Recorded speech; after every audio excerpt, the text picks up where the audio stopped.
Pour ce que l'Esprit veut nous donner ce matin, je vais vous inviter à tourner dans Matthieu chapitre 7. On va aller voir une image que le Seigneur a dressée ici, et l'Esprit veut vraiment nous la développer, vraiment l'approfondir. L'image que l'Esprit a donnée dans ce grand message qu'il a donné sur le sermon sur la montagne, qu'on appelle le sermon sur la montagne, où que le Seigneur a donné beaucoup d'enseignements. Dans Matthieu chapitre 7, on va lire seulement 2 versets, verset 13 et le verset 14. On a déjà lu ça avant, mais l'Esprit veut nous l'approfondir ce matin, il veut qu'on l'approfondisse ensemble. Donc, le Seigneur donnait cette image. Il dit, « Entrez par la porte étroite, car large est la porte, spacieux le chemin qui mène à la perdition, et il y en a beaucoup qui entrent par là. Mais étroite est la porte, resserré le chemin qui mène à la vie, et il y en a peu qui les trouvent. » On va arrêter ici. Une parenthèse que je veux ouvrir et refermer, parce que peut-être que vous vous êtes posé la question, puis je me la suis posée aussi. À la fin, il est dit, à la fin du verset 14, il est dit, il y en a peu qui les trouvent. Voyez-vous qu'il y a un pluriel ici? Le pluriel est simplement parce qu'il nous est parlé de porte et de chemin. Donc, c'est pour les deux. Parce que là, moi, à première vue, quand j'ai vu le pluriel, j'ai dit, il n'y a pas plusieurs portes étroites, il n'y en a rien qu'une. Donc, pourquoi il y a un pluriel là-dedans? Mais là, c'est parce que la porte, le chemin parle des deux. Donc, je veux juste spécifier ça, parce que peut-être que comme moi, il y en a qui s'étaient posé la question. On est moins vite. Je suis moins vite que d'autres, peut-être, en tout cas. On s'est posé la question. Donc, vraiment, là, on va approfondir l'image que le Seigneur nous donne ici.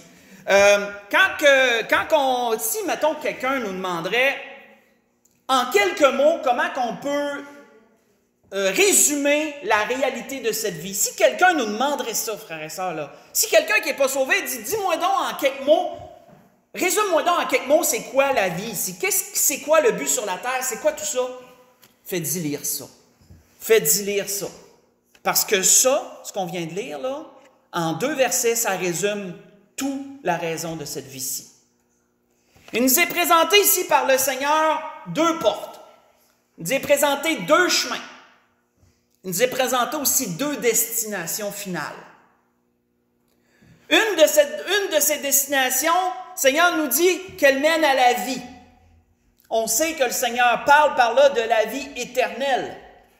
Le Seigneur parle par là d'une qualité de vie pour l'éternité, d'une abondance pour l'éternité.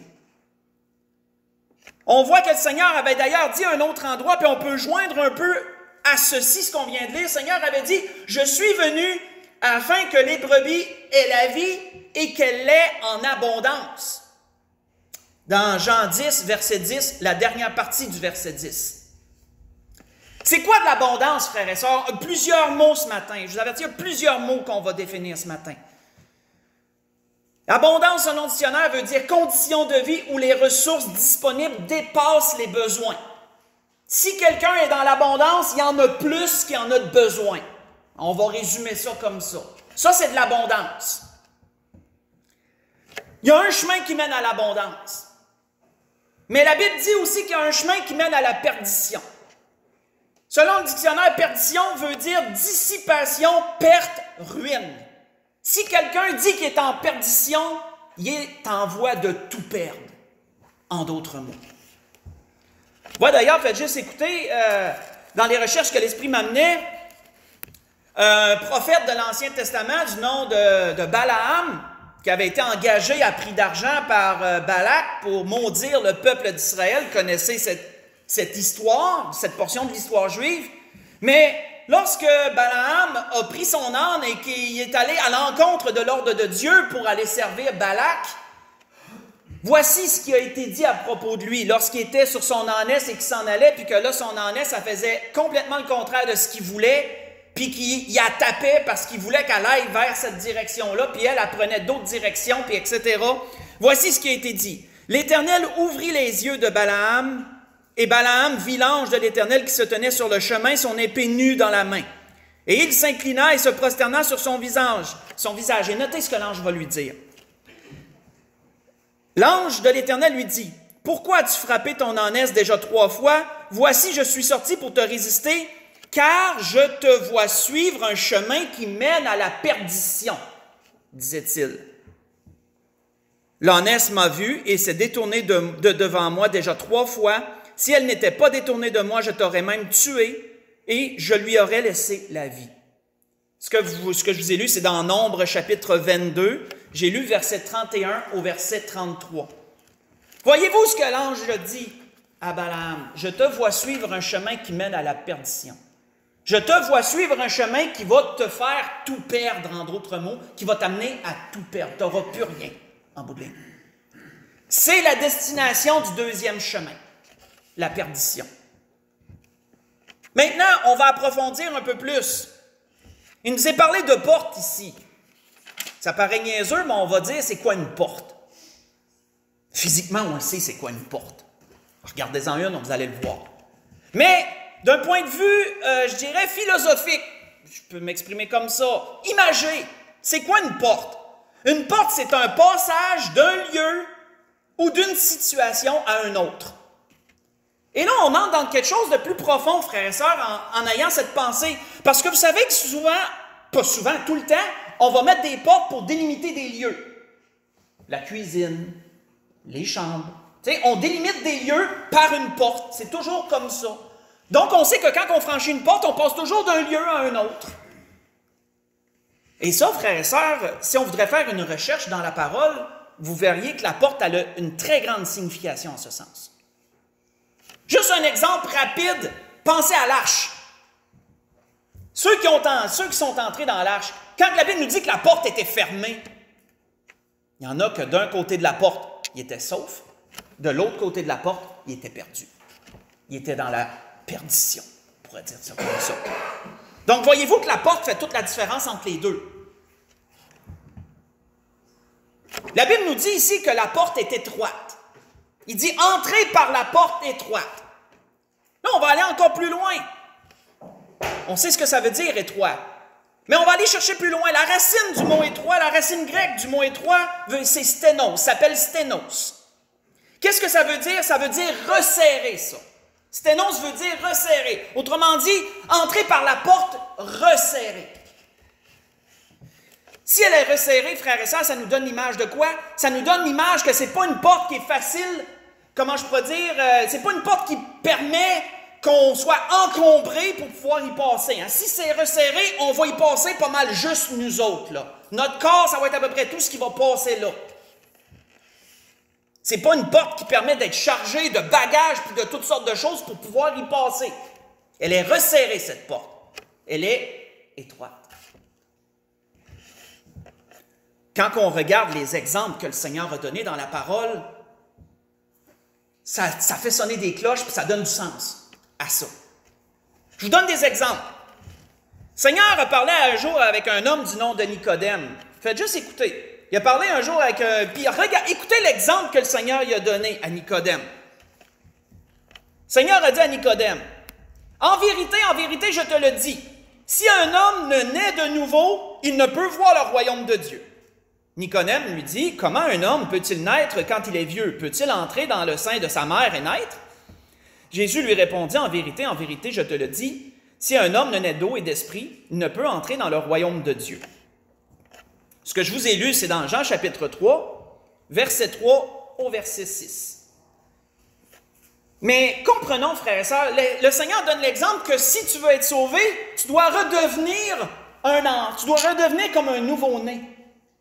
On sait que d'un point de vue spirituel, on comprend le principe de la nouvelle naissance. Mais avez-vous remarqué qu'un nouveau-né, ça n'a pas un tas de bagages sur le dos hein, quand ça arrive? Avez-vous remarqué qu'un nouveau-né, ça n'a rien sur le dos quand ça arrive? C'est nu. Ça ne veut pas dire qu'il faut se mettre tout nu pour accepter le Seigneur. Mais ça veut dire par là, on comprend l'image qu'on ne doit pas être chargé. On ne peut pas venir au Seigneur et être chargé de toute cette vie. On doit tout déposer quand on va venir au pied du Seigneur parce que la porte, elle est étroite et resserrée.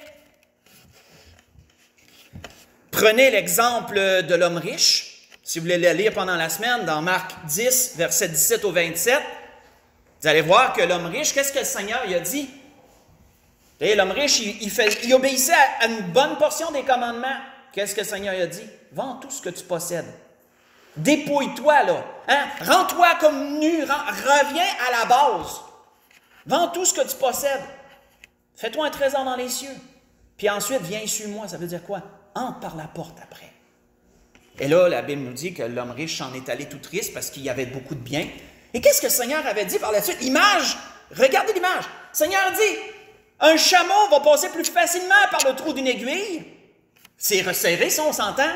Qu'un riche va rentrer dans le royaume de Dieu. C'est toujours l'image de la porte qui est étroite et resserrée. Tu ne peux pas entrer dans le royaume de Dieu encombré, chargé de cette vie. Tu dois tout laisser. Tu dois être prêt à tout abandonner pour le Seigneur. Ça ne veut pas dire que quand on accepte le Seigneur, il faut vendre notre maison, il faut vendre notre char, puis il faut vraiment vivre dans la rue comme un itinérant, puis là on accepte le Seigneur. Non. Mais ça veut dire que toutes ces choses ne doivent pas t'occuper. Elles ne doivent pas combler ton cœur, elles ne doivent pas prendre la place. Tu dois libérer ton cœur quand tu acceptes le Seigneur. Tu dois le mettre à nu et tu dois être prêt à mettre toutes ces choses-là de côté et faire du Seigneur ta priorité. C'est ça que ça veut dire. Quand tu fais ça, tu entres par la porte étroite et resserrée. C'est pour ça d'ailleurs que le Seigneur avait dit ceci, des paroles que vous connaissez assez bien. Venez à moi, vous tous qui êtes fatigués et chargés, je vous donnerai du repos. Prenez mon joug, recevez mes instructions, car je suis doux et humble de cœur, et vous trouverez du repos pour vos âmes, car mon joug est doux, mon fardeau léger. Qu'est-ce que le Seigneur amenait à travers ça? Si tu veux prendre le joug du Seigneur, tu dois laisser ton propre joug. Hein? Tu ne peux pas prendre ton fardeau, puis en plus prendre celui du Seigneur. Tu dois laisser à terre tout ce que tu as et prendre ce que le Seigneur te donne. Puis le Seigneur te promet que ça va être doux et léger. Ce ne sera pas encombrant, ça. Toujours l'idée d'être prêt à tout laisser pour le Seigneur. La porte, elle est étroite et resserrée. Ce que je vous ai cité, c'est dans Matthieu 11, versets 28 à 30. Pour ceux qui voudraient... Le Seigneur a donné cet exemple de lui-même qu'il était une porte. Tournons dans Jean chapitre 10, allons voir cela.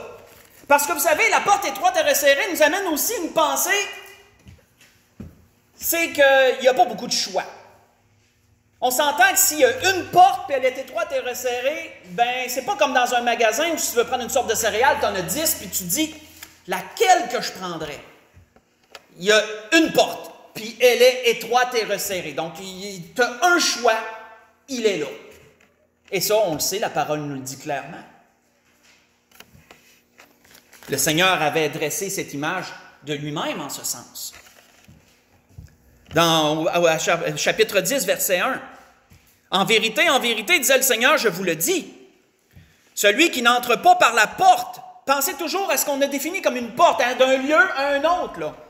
Celui qui n'entre pas par la porte dans la bergerie, mais qui y monte par ailleurs est un voleur et un brigand. Mais celui qui entre par la porte est le berger des brebis. Le portier lui rouvre. Les brebis entendent sa voix. Il les appelle par leur nom, les brebis qui lui appartiennent, et il les conduit dehors. Voyez-vous que là, on passe à un autre endroit, là. Après avoir traversé la porte, on tombe dans un autre lieu.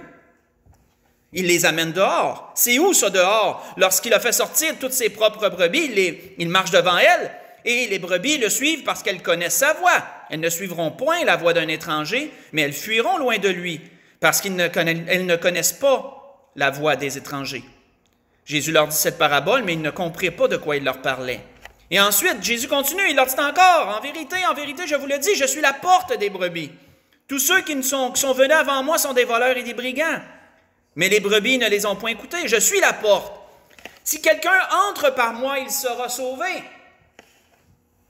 Il entrera, sortira, là il est rendu à l'autre lieu, et il trouvera de verts pâturages. Donc voyez-vous qu'avant il n'y avait pas ça, mais c'est quoi des verts pâturages? C'est de l'abondance, c'est la vie avec abondance que la parole nous dit. Le voleur ne vient que pour dérober, égorger et détruire. Moi je suis venu afin que les brebis aient la vie et qu'elle l'ait en abondance, disait le Seigneur. La parole nous définit aussi clairement ça, qu'il y a une porte étroite. Le Seigneur dit, je suis le chemin, la vérité et la vie. Nul ne vient au Père que par moi. Tu ne peux pas avoir plus étroit que ça comme choix. On le sait, les apôtres avaient aussi dit ceci. Ils avaient dit, il n'y a de salut en aucun autre. car il n'y a sous le ciel aucun autre nom qui a été donné parmi les hommes par lequel nous puissions être sauvés. Dans Actes chapitre 4, verset 12. Donc, on comprend assez bien le principe. Porte resserrée. Sténos. Mais ensuite, il nous est parlé d'une autre porte. Il nous est parlé d'une porte large que la Bible nous dit. Porte large selon le dictionnaire. Plus précisément, on va aller rechercher la racine. Large, en grec, veut dire plateau. Plateau, ça donne une image. Si vous êtes sur un plateau, avez-vous remarqué que ça va être normalement vaste? Moi, c'est le lien que j'avais fait quand j'avais entendu ce nom-là. Plateau qui veut dire vaste, justement. Plateau veut dire vaste. Une porte qui est vaste, ça veut dire quoi, ça? Viens-t'en charger comme tu veux, il n'y en a pas de problème. Tu vas passer par là. Tout passe, en fait. Tout passe par cette porte-là. Elle est vaste. Elle est grande. Elle offre la facilité, cette porte-là. Pas besoin de te décharger. Pas besoin de te désencombrer. Pas besoin de t'humilier. Viens comme t'es, chargé comme t'es. Aucun problème, tout passe. Pas besoin de changer. On va aller encore plus loin. Qu'est-ce qu'un chemin? Parce qu'après une porte, la Bible nous dit qu'il y a un chemin. C'est comme ça pour les deux. Selon le dictionnaire, un chemin, c'est quoi? Encore d'un point de vue imagé, c'est une voie, une route pratiquée pour communiquer, pour aller d'un lieu à un autre. Donc, non seulement quand on traverse une porte, on va d'un lieu à un autre, on traverse deux endroits, on va d'un endroit à un autre endroit, mais le chemin nous amène encore à un autre endroit. Normalement, tu ne prends pas un chemin pour tourner en rond, hein? Tu prends un chemin pour aller ailleurs. Donc, le principe est là encore. La Bible nous parle de deux chemins. Premièrement, la Bible nous parle d'un chemin étroit, un chemin resserré. Mais ce qui est drôle, c'est qu'on a vu que le chemin étroit, sténos veut dire resserré. Et vous allez voir qu'ici, selon la racine grecque, resserré, c'est pas sténos. C'est un autre mot, ça c'est dans les traductions. Resserré en grec, c'est klébo. Klébo qui veut dire pressé ou à l'étroit. Mais encore plus, klébo est aussi utilisé en rapport avec les souffrances, les tribulations, les difficultés. Donc, ça nous amène quoi comme idée? C'est que ce chemin-là ne sera pas un chemin facile. La porte est resserrée, elle est étroite et resserrée. Le chemin ne sera pas facile. C'est un chemin qui est défini par le mot klébo, qui aussi symbolise les souffrances, les tribulations, etc. Dans le fond, un jour, il a été dit dans les Actes ceci, et ça définit assez bien le chemin lorsqu'on rentre par la porte étroite, quand on reçoit le Seigneur comme notre Sauveur. C'est quoi le chemin qu'on va devoir pratiquer? Dans les Actes, ça a été bien dit.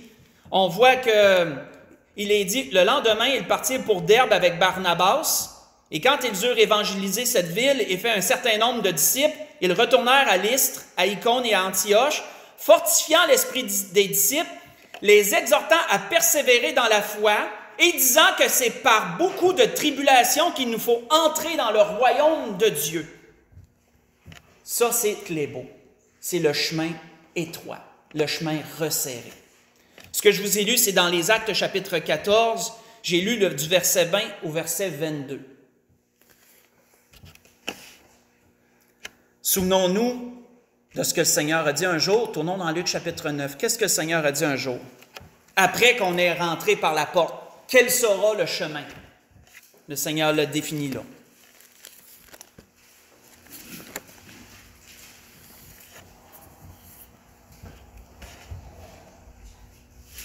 Dans Luc chapitre 9, verset 23 au verset 25.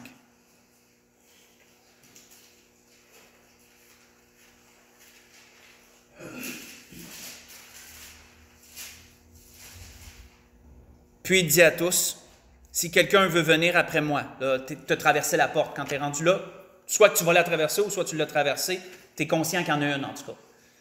Puis là, il y a un chemin en arrière de ça. Si quelqu'un veut venir après moi, et notez que le chemin est klébo, il est resserré. Pourquoi? Ce n'est pas un chemin facilement praticable. Ce n'est pas un chemin qui offre toute possibilité.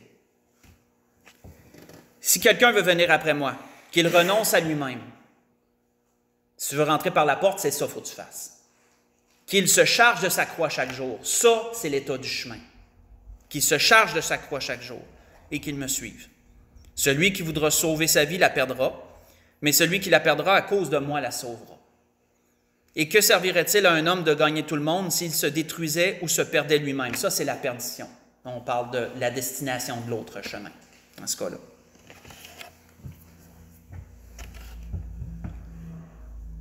Frères et sœurs, le chemin qui est la vie chrétienne, c'est pas un chemin facile. On ne prend pas ce chemin-là en s'attendant qu'on va continuer à vivre comme si rien n'était.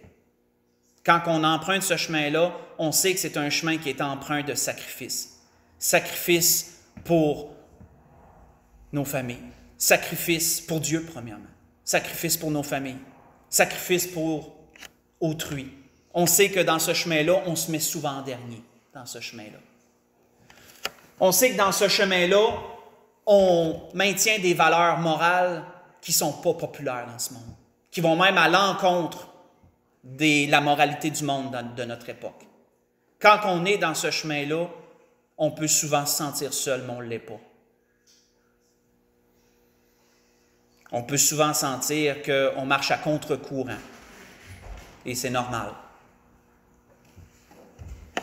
D'ailleurs, c'est pas pour rien que le Seigneur, lorsqu'il avait justement commencé le sermon sur la montagne, le Seigneur avait dit ceci: « Heureux serez-vous lorsqu'on vous outragera, lorsqu'on vous persécutera, lorsqu'on dira faussement toutes sortes de mal à cause de moi. » À cause que vous maintenez mes principes, vous obéissez à mes commandements, vous suivez ma morale.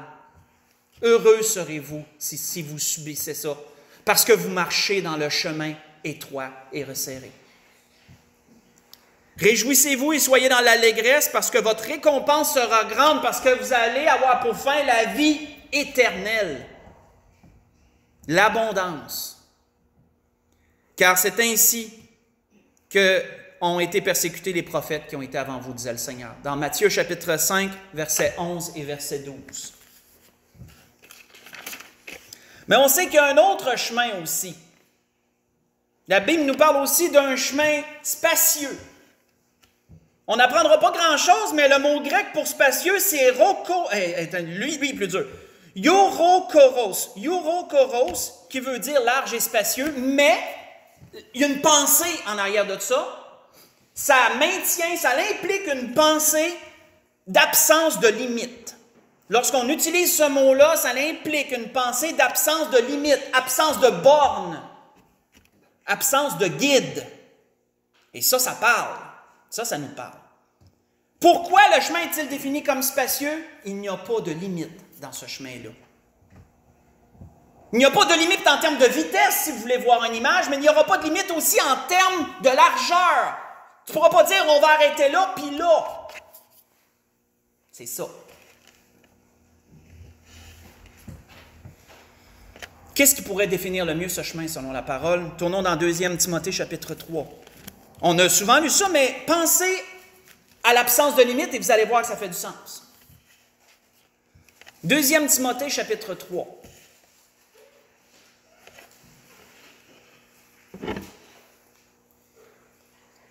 Versets 1 à 5.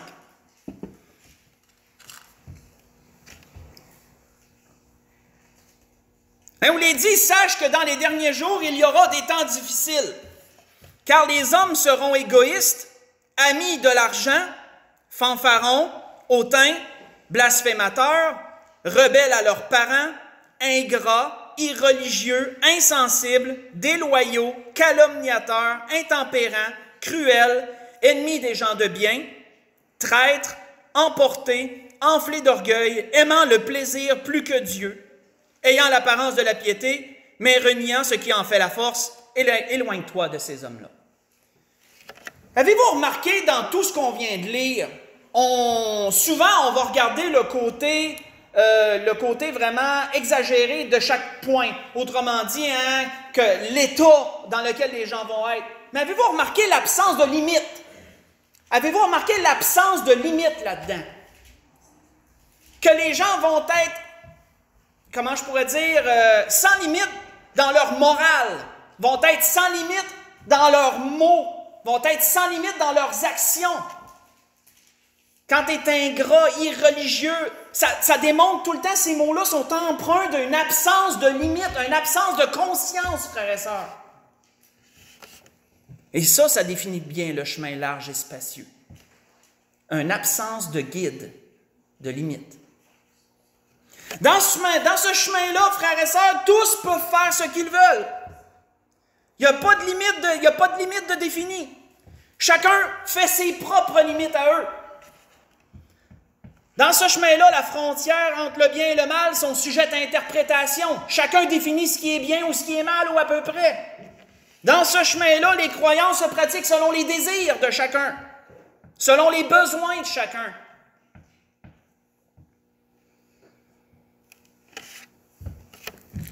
D'ailleurs, l'apôtre Paul, quand il définissait ce que je vais vous lire, faites juste écouter, pensez à ce chemin, vous allez voir que ça y rentre bien. L'apôtre Paul disait ceci aux Romains. Il dit, se vantant d'être sages, ils sont devenus fous.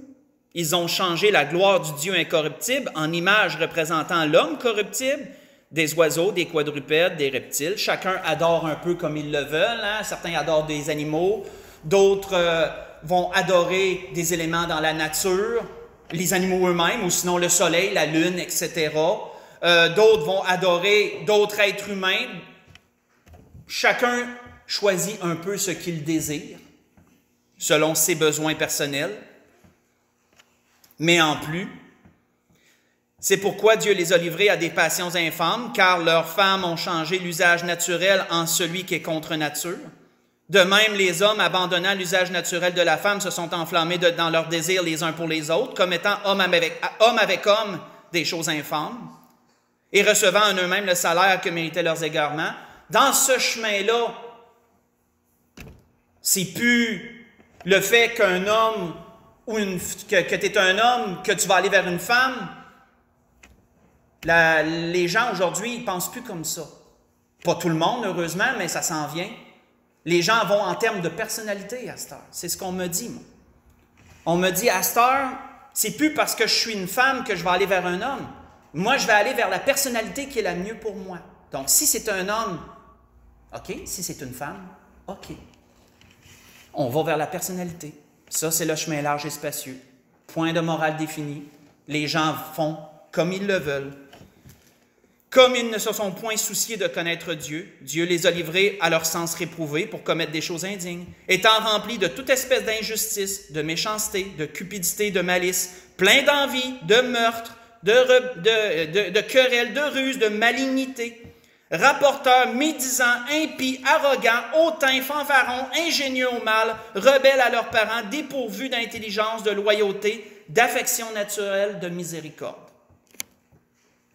Ce que je vous ai lu, c'est dans Romains chapitre 2. J'ai lu verset 22 au verset 23, ensuite verset 26 au verset 31. Encore là, tout ce qu'on vient de lire peut être rentré dans le chemin large et spacieux. Dans ce chemin-là, le diable est une caricature. Le diable est une représentation, mais n'est pas une personne vraiment réelle. Certains l'adorent réellement. D'autres croient qu'il est seulement un genre de symbole. Ma femme m'a montré dernièrement une photo, c'était des gens de la... Je pense que c'est des gens qui promulguent le LGBT avec le plus, en tout cas, ça devient tellement compliqué les affaires, avec le symbole de l'arc-en-ciel avec toutes les couleurs qui sont déformées, les couleurs qui ne sont pas aux bonnes places, puis qu'il y a d'autres couleurs d'ajouter. Puis il y avait été écrit dessus « Satan loves ». Et les gens entrent de plus en plus dans la pensée que Satan n'est pas un être cruel, un être méchant, mais plus quelqu'un qui a voulu amener les gens à l'illumination, amener les gens à connaître le bien et le mal, à libérer les gens. Il le voit de plus en plus comme un libérateur, Satan. Et c'est très triste parce que c'est complètement le contraire de ce qu'il est, c'est un esclavagiste, mais qui est promulgué en libérateur. Et cette pensée gagne du terrain énormément. Donc maintenant, dans ce chemin large et spacieux, Satan n'est plus qu'une genre de caricature. Même un bon gars. Si vous avez entendu parler de la série Lucifer, Vous verrez, si vous ne conseillez pas de l'écouter, vous ne manquerez rien. Mais dans cette série-là, Satan est considéré comme un bon gars. Puis c'est Dieu qui est considéré comme le bourreau qui l'a chassé, injustement. Et oui. Dans ce chemin-là, frères et sœurs, le péché, le jugement puis l'enfer n'existent pas. Dans ce chemin-là, la vérité puis le mensonge sont sujets à interprétation. La vérité n'est pas la vérité. On ne sait pas trop. Et on sait que ça date de longtemps, ça, frères et sœurs, parce que souvenons-nous que même Ponce Pilate, lorsqu'il a interrogé Jésus, il a dit au Seigneur, qu'est-ce que la vérité? Donc, voyez-vous, même dans ce temps-là, c'était flou, là. Imaginez aujourd'hui. Hein? Qu'est-ce que la vérité qu'il demandait au Seigneur? On date de longtemps. Hein? On sait que Dieu est devenu une conception vague, plus un être, c'est pas un être avec une personnalité et un désir propre. Dieu est une énergie. Dieu, c'est la vie en général. Hein? Les gens disent de plus en plus, « Ah, la vie me donnait ci, la vie me donnait des temps difficiles, la vie a fait ci, la vie a fait ça. » Les gens, ils vont beaucoup plus, à cette heure, de plus en plus en termes de vibration, en termes de source intérieure, ramener tout à eux-mêmes. Hein? Ça, oui, il y en a qui sourissent, il y en a qui pensent que je sais à qui je pense pendant que je dis ça. Mais c'est une philosophie qui gagne du terrain. Les gens, parlent d'amour infini, entre autres, à cette personne-là à qui je pense, je nommerai pas le nom, mais il y en a qui vont le reconnaître. Parle d'amour infini, d'amour inconditionnel, qui est très bien. Sauf qu'il dit que il faut aller chercher la source en nous-mêmes, que tout est bonne vibration, mauvaise vibration. Puis, tout tourne alentour de ça, mais ça tourne alentour de l'homme. L'homme se fait son propre Dieu. Il a tout en lui, n'a pas besoin de rien d'autre. Tout ceci, frères et sœurs, et bien plus encore est dans le chemin large et spacieux. Tu fais ce que tu veux. Tu crois ce que tu veux. Tu agis comme bon te semble. Ça paraît beau, hein? Ça paraît beau. Mais, qu'est-ce que Salomon disait dans les Proverbes? « Telle voie paraît droite à un homme, mais son issue, c'est la voie de la mort. » Vous voyez ça dans Proverbe 14, verset 12. Répété à un autre endroit aussi, je ne me souviens plus. Je pense que c'est dans Proverbe 16, mais je ne suis pas sûr. Répété à 2 endroits. « Telle voie paraît droite à l'homme, mais son issue, c'est la mort. » Il y a 2 citations, on va aller à la conclusion, frères et sœurs. Il y a 2 citations que le Seigneur m'a permis d'entendre et de voir dernièrement qui définissent bien le chemin large et spacieux. Ces 2 citations viennent d'hommes qui ont été, je dirais, très cruels dans cette vie. Mais leurs citations, vous allez voir que ça définit pas mal la vérité. Je veux dire que ça définit pas mal ce qui est. Premièrement, Hitler. Faites plusieurs citations, Hitler. Vous connaissez tous Hitler. Mais il en a fait une en particulier, et ça, j'en ai déjà parlé à l'Église. Hitler a déjà dit un jour, « Un mensonge répété 10 fois reste un mensonge. Un mensonge répété 1000 fois devient une vérité. » Ça, c'est Hitler qui a dit ça. Et si vous connaissez un peu son régime et sa propagande, puis vous allez dans l'histoire étudier ça, vous verrez que cet homme-là était un manipulateur hors pair, et il le savait. Bombarde toujours la même information, même si ce n'est pas vrai, ça va devenir vrai. Au nombre de fois que tu vas le dire, ça va devenir vrai dans la tête des gens, même si c'est un mensonge. Ça définit pas mal la réalité d'aujourd'hui, le chemin large et spacieux. Mais il y en a une autre. Un des plus puissants généraux encore du régime nazi, qui s'appelle Joseph Goebbels, a dit un jour, « Plus le mensonge est gros, mieux il passe. » Et frères et sœurs, si vous pensez à ça, c'est tellement vrai. Pourquoi? Parce que les gens vont se dire, c'est tellement gros, ça se peut pas que ça soit pas vrai. Puis c'est justement ça l'idée. Si tu dis un petit mensonge, les gens vont le discerner facilement, ils vont dire, ben là, non, ça fait pas de sens. Mais si vous le construisez pour que ça soit tellement énorme, les gens vont dire, ça se peut pas qu'une telle chose soit pas vraie. J'avais déjà témoigné une personne, elle dit, avec toutes les religions qu'il y a aujourd'hui, ça se peut pas que la tienne, c'est la seule. Mettons. Ben, j'ai dit, c'est pas une question de religion, c'est une question de Jésus. C'est une question de Jésus. Mais dans sa tête, ça se peut pas que tout le monde soit dans le champ et que ça c'est juste par Jésus que tu peux être sauvé. Le mensonge est tellement gros qu'il passe facilement.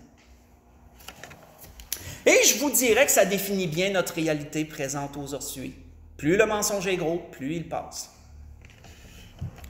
C'était ceci que l'Esprit voulait nous parler ce matin. L'Esprit, ce matin, a voulu prendre une image, on peut le dire une parabole, de quelque sorte. Puis, c'est une chose simple qu'on a passé par-dessus souvent. Elle semble simple, mes frères et sœurs, on l'a décortiqué ce matin. Et on a pu voir vraiment sa complexité. Dans la simplicité, il y a quand même une complexité dans tout ça. Il y a une profondeur à aller chercher. Et le Seigneur a parlé ce matin, il a parlé de 2 portes, il a parlé de 2 chemins, puis de 2 destinations. L'une mène à la vie, l'autre mène à la perdition. L'une est étroite et resserrée, l'autre est large et spacieuse. Et tout ce que ça comprend. Pour conclure, tournons dans 1 Jean chapitre 5 pour conclure. 1 Jean chapitre 5.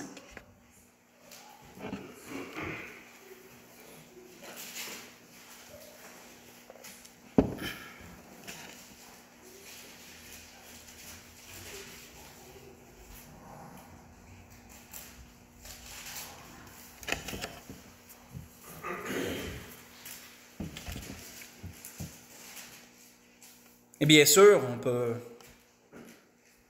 en rapport avec ce qu'on vient de voir, on sait qu'on a parlé de mensonge. C'est, dans le fond, c'est ce qui fait le chemin large et spacieux. Ce chemin-là est construit sur le mensonge. Hein? Le chemin large et spacieux est construit sur le mensonge. Parce qu'on sait qu'il y a le père du mensonge en arrière. Hein? C'est pour ça que Jean nous dit ceci, si on lit à partir du verset 19 de 1 Jean 4, il est dit, nous savons que nous sommes de Dieu et que le monde entier est sous la puissance du malin. Le chemin large et spacieux, c'est pas pour rien qu'il est comme ça. Nous savons aussi que le Fils de Dieu est venu et qu'il nous a donné l'intelligence pour connaître le véritable. Frères et sœurs, nous étions par nature des gens qui étaient dans un chemin large et spacieux autrefois, et le Seigneur nous a accordé la grâce de voir cette portée étroite et resserrée, et de désirer y entrer, de désirer prendre un chemin qui n'était pas facile, mais qui allait mener à l'abondance et à la vie. Et on ne peut que glorifier Dieu de cela, parce que ce n'est pas par notre propre sagesse ou intelligence qu'on a pu discerner que ce chemin-là était le meilleur. C'est vraiment parce que le Seigneur nous a un jour éclairés et nous l'a montré. On peut rendre gloire à Dieu à tous les jours pour ça. Parce qu'on sait que même si ça paraît beau, le chemin large et spacieux, où Satan promet mer et monde et liberté totale, on sait que la voie à la fin, c'est la perdition, c'est la ruine éternelle. Et malheureusement, ce qui est triste, c'est comme le Seigneur a dit, beaucoup entrent par là. Peu passent par le chemin étroit et resserré qui mène à la vie.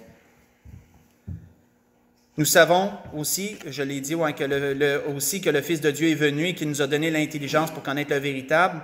Et nous sommes dans le véritable, en son Fils Jésus-Christ. C'est lui qui est le Dieu véritable et la vie éternelle. Petits enfants, éloignez-vous, gardez-vous des idoles. Pour conclure complètement, je vais juste citer David dans un psaume qui disait à Dieu, il dit « Tu me feras connaître le sentier de la vie. Il y a d'abondantes joies devant ta face, des délices éternelles à ta droite. » C'était ce que l'Esprit voulait nous donner ce matin.